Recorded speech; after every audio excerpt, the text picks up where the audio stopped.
разминаю пальчики, что если их не размять, то они, конечно, вы сами понимаете, они у него будут застывать. У Димы страшная и очень тяжелая болезнь – детский церебральный паралич.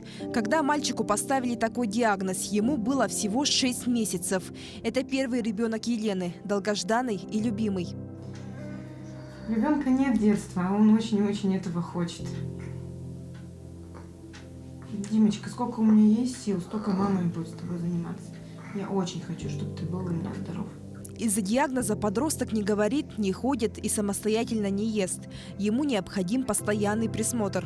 Вообще у меня очень-очень-очень большой молодец, да. Он очень большой молодец, он все понимает, он не может сказать «мама», он не может сказать, где у него болит. И мне приходится лишь догадываться, что и где у него болит. Чтобы Дима мог жить, мама с ним занимается ежедневно по 3 раза в день.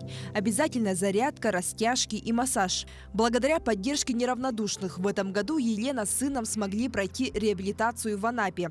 После курса лечения у Димы прошла анемия, улучшилось зрение. Благодаря вот этим всем реабилитациям он начал переворачиваться с живота на спину и самостоятельно ползать по-пластунски по дивану. Елена каждый день борется за жизнь своего ребенка одна. Чтобы мальчик сам научился держать ложку и чистить зубы, необходимо пройти лечение в Московском центре реабилитации «Три сестры».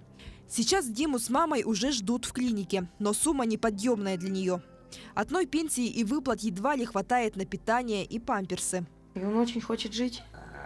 Он очень хочет жить, и он старается. Вот когда начинаешь им заниматься, он ухватывается за каждую ниточку, цепляется, начинает даже перелаживать, даже показывает, где какой фрукт находится. Хотя у ребенка очень большая спастика. Туда, куда мы поедем, они там именно работают на спастику.